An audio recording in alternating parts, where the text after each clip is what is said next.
Good. Geometric relations. If we speak about relations, the word that I think is closest to relations in the English language is the word relative. And if you think of a relative, you think of a brother, a sister, a mom, a dad, something like that. Now, your relatives are your family. And what we do in SolidWorks is there is a way we can add certain relations between different objects. So, in other words, we're making them family. So, normally, I would say 6 or 7 out of 10 times, SolidWorks actually adds relations automatically as you're drawing. But we need to know that these relations exist in order for us to draw properly. And it's very, very important here, and we're going to touch on this quite a bit, but it's very important to consider your design intent when we're busy with relations. Relations help you to implement your design intent. So, for example, if your design intent is to keep an object symmetrical, so in other words, the left-hand side has to be identical to the right-hand side, then we add relations to make that thing symmetric. And let me show you quickly by example. 1 second to open it here. So design intent, the design intent makes the difference between a good drawing and a great drawing. A great designer will keep design intent in his mind when he's designing things, and a good drawer, well, he's just going to put dimensions to make his thing symmetrical. So have a look at this example over here. The right hand side of this object is identical to the left hand side of the object, and when I was drawing this, it was my design intent to keep it that way. So if you have a look at the sketch, you'll see there's an enormous amount of relations. But what I did here is I drew this half of the drawing first, and you can see I've got probably about, I don't know, 20 dimensions or 30 dimensions in here, and then I mirrored it to the other side. And by mirroring, it added all these relations in. So it doesn't, if I make a change on this side, it's going to automatically apply to the left hand side. Because that's my design intent. I always want this thing to be symmetrical, left to right.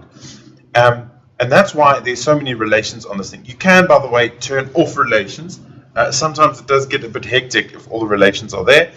You can turn them off, you can hide them if they're in your way. You go View, and it's over here under Relations. You're probably finding it faster than me. I'll go Sketch Relations button right under my mouse. If we click that, we turn off the relations. But because we're going to talk about relations now, I'm going to keep them on. So, design intent. Design intent, the question you need to ask yourself is, do I always want something to be something else? So, do I always want these lines to be parallel? Or do I always want them to be tangent? Do I always want this to be in the center? If the answer is yes, then you need to consider your design intent. So you need to consider the relations you're going to add in order to make that thing fully defined. Now, we can add relations between any number of objects in SolidWorks. The most common ones are between a line and a line and a point and a circle and a line, or a point and a point. Or in the case of a symmetric relation between two lines and a center line. What we're going to do in this exercise that you see in front of you is, I want to make these two lines parallel. I want to make this one horizontal, vertical, that one horizontal. These two, I want them to be perpendicular, and I want that point to be midpoint on that line. These two circles, I want them to be concentric. I want this to be tangent to the big circle. I want the point to be on the edge of the big circle as well, and I want those two to be symmetric. So, how do we add relations in SolidWorks? Well, it's pretty easy. If we're adding a relation just to one single line or one single point, we just click on the line. On the left hand side here in the Property Manager, you will see there's an Add Relations box here. Now, we can just click on the line, and we add that relation to this line. Okay, so you will notice that next to this line now, is a green dot, a green little square. If we hover the mouse above there, you'll see it says vertical line 5, and the line is highlighted in pink. That means that this relation refers back to that line. If we go to these two lines over here, you see there's already two relations there. This one is vertical line 1.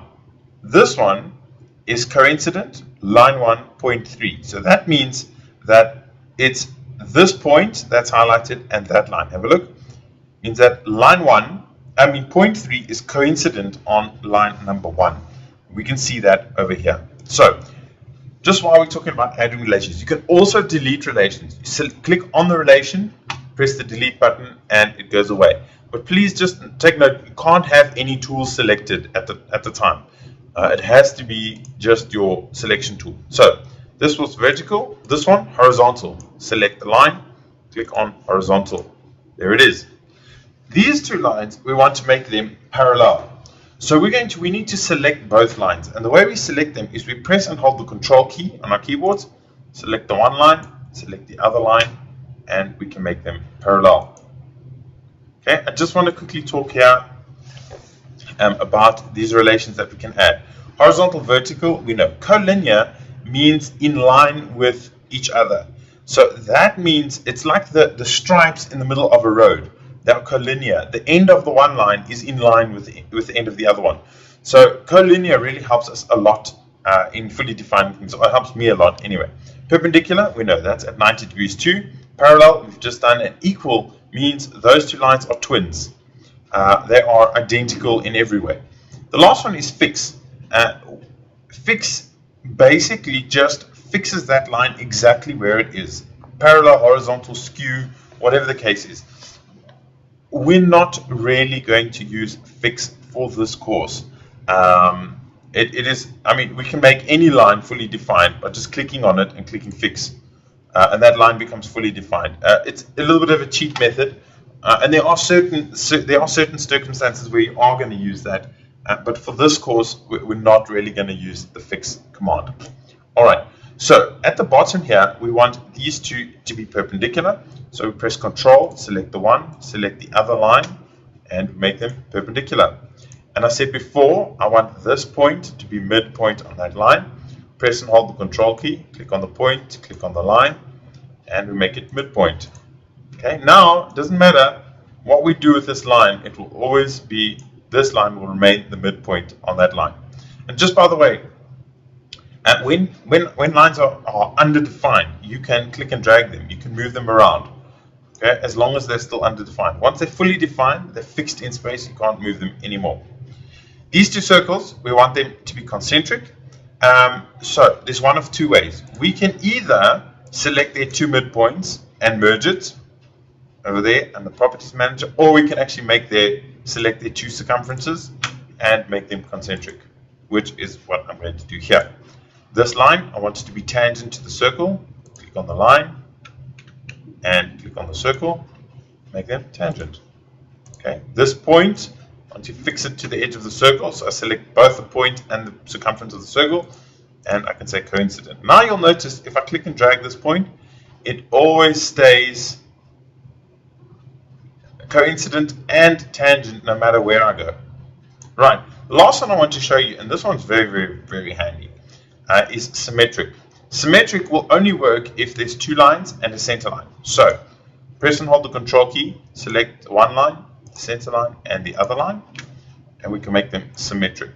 That means that the distance between that line and the center line is always going to stay identical, which is very, very handy for a lot of things, really. So, that is basically how you add relations to lines.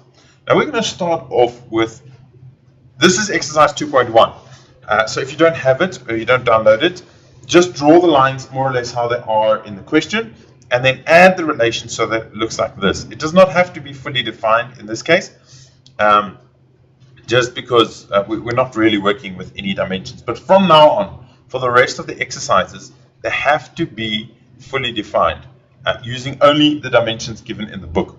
So if we have a look at the next exercise, it is a square. well, it's actually 4 little squares. Well, I mean, we can argue how many there are. Let's open it up over here. There's the exercise. Okay, there's squares over here, and they're 4 little squares, or 5, one big one. And what we want to do is we want to get this thing fully defined using only those 2 dimensions. So let us draw it quickly. So we're going to File, New, Part. The plane that you start on doesn't matter. Let's start on the front. I'm going to draw a square. Okay, and starting it on the origin, please, one of the corners, and we're going to make it 90 by 90. This is fully defined, right? Good. Now we're going to put in one of the lines, and I'm going to show you this just by example first, and then I'll show you how to use automatic relations for the next one. So we just draw a random line, and my design intent is to have this line horizontal and in the middle, always. So click on the line, make it horizontal.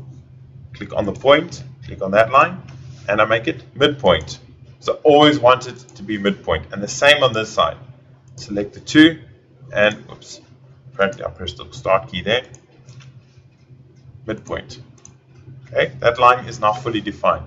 What we could do is we could use automatic relations, hover the mouse over the midpoint, and just click and drag this line all the way to there. Okay, there we go. It's fully defined, and we've got only 2 dimensions, having used some automatic relations and adding some of our own. The next thing is we want to draw a circle. So what we're going to do is I'm going to draw a circle, and you can either use automatic relations or we can do it the manual way. I'm going to do it the manual way just because I want to show you the relations. So we're going to make this point coincident on that line and coincident on this line. Okay. Then we're going to make this line tangent to the circle, and it's fully defined. So there is your first exercise. Fully defined using only 2 dimensions. Please, for this section of work, you're not allowed to insert any other dimensions unless you can't add any dimensions whatsoever unless they're in the book. That's what I wanted to say. Good. Oh, look, we're carrying on with this. Now, what we're going to do is we're going to draw another circle over here.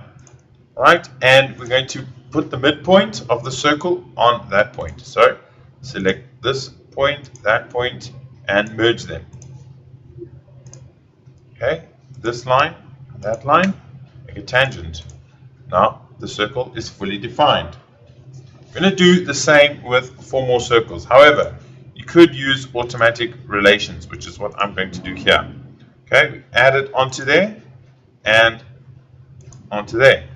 Okay, and it's about, you have to keep an eye on that little yellow thing next to the pencil. You see it's got a little yellow block. That's the relation that thing's going to add.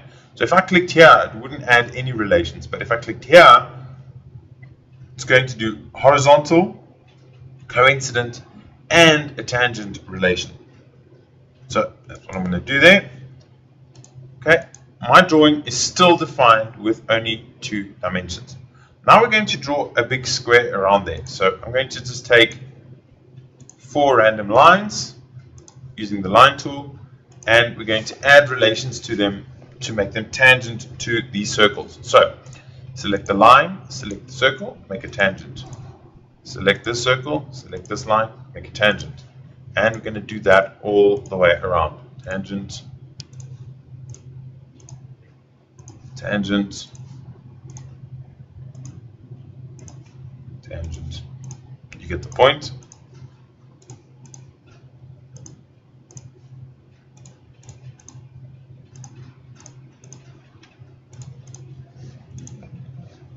Okay, our sketch is fully defined. There we go. Just by adding some relations, we've now fully defined the sketch. For the next exercise, we've got 2 little circles that are touching each other. So let's just move on here.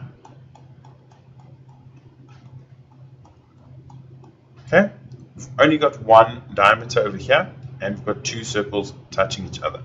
So let's draw them quickly. I'm going to save this. Okay, so top plane, sketch my first, oops, that wouldn't have been on the origin. Sketch my first circle. Okay, it's 90, fully defined. Now we sketch our second circle. And make this 90 as well. Oh no, we're not allowed to do that. Almost caught myself out there. Okay, we want these two circles to be equal.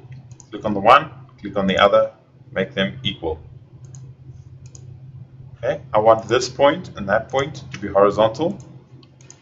Okay, and we want this circle to touch that circle. So we're going to make them tangent. Okay, there we go. It's fully defined already. Now we just want this line from the top, across the top there. Okay, and just, I'm going to show you how to do it manually too. Okay, so we draw the line. I used automatic relations on that one, but let's draw the line, make it horizontal. We want this point to be coincident with that. This point to be coincident with that circle. Okay, and this line must be tangent with the circle. And there we have it, fully defined. For the next exercise, we'll just open it up over here. We're going to draw this whole shape over here. And we're going to make it 90. It does say start with a smaller circle. I don't think that's the easiest way. Even though I drew that and I wrote the hint. I think, not quite what I was thinking there, but I think starting with the biggest circle is going to be the easiest. So top, circle, okay, and we know the diameter of the circle is 90. Okay, so I'm going to draw the square around the circle. Any size is fine. We're going to make the four sides tangent.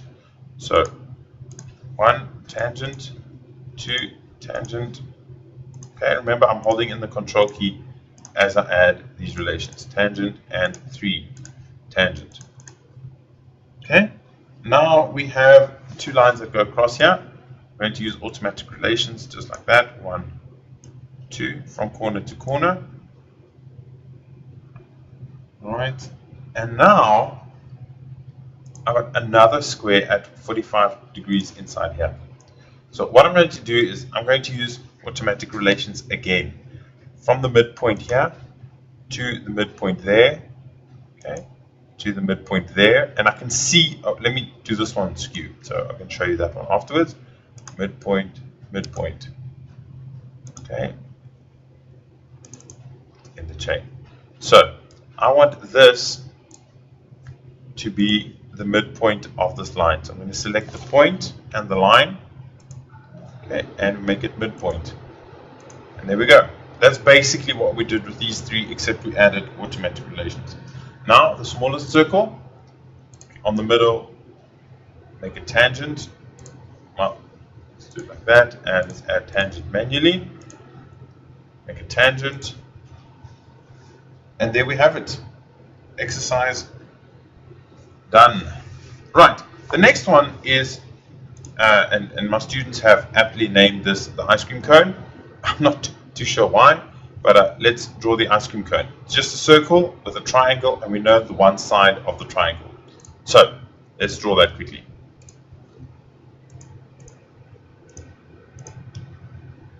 Okay, I'm going to draw on the top plane again. Start with a circle. We know the diameter of the circle is 100. Draw a line. I'm just going to draw a random line. Okay, and we know the length of this line is 180. In fact, okay, that's fine, whatever. We'll get back to that in a minute. And we make this tangent. The line is touching the circle. So let's make it more or less equal. And let's quickly complete the triangle. I don't know why I didn't do this earlier. Like that. Now we're going to make these lines tangent to the circle. Tangent, and this one tangent to that one. Alright, you'll notice though that it's not fully defined yet. And the reason is, if we have a look at this point, this whole thing can move around the circle. So what we want is we want this point and the center point to be horizontal, vertical. Click on the two, make them vertical, and my ice cream cone is fully defined. No problems. For the final drawing, it's just simply a square with a circle, another circle, and an angled square around it. So very similar to the first exercise. There's not too many different ways that we can ask this, but nevertheless, let's draw it quickly. So this time I'm going to start with the square. Again, it says start with a smaller circle. I'm not too sure why I said that. Okay, and I'm going to draw the square. The only reason I'm starting with the square is because I know the dimensions of the square. I don't know the dimensions of the circle. I see why I wanted to start with the circle. Doesn't matter. Right. Draw circle, random size. Let's make it tangent. Okay, we're going to have to make two of the sides tangent. At least. No, more than that. To make all four tangent. Look at that. 3. There we go. Okay, there's the circle. Now we want to draw a bigger circle. They're going to share the same center. And by using automatic relations, we've got that circle fully defined. Now we've got a square that's at an angle of 45 degrees. So let's draw a random square. Okay, and we're going to make this tangent. And this point and that line, let's make them midpoint. And the same on this side. Tangent, the point and the line, midpoint. Tangent. Okay, that's already fully defined. Let's make that midpoint too. Midpoint. Oopsie. That would overdefine the sketch. Okay, and we make that tangent. And there we are. That is very basically geometric relations plus a couple of exercises to get you going there.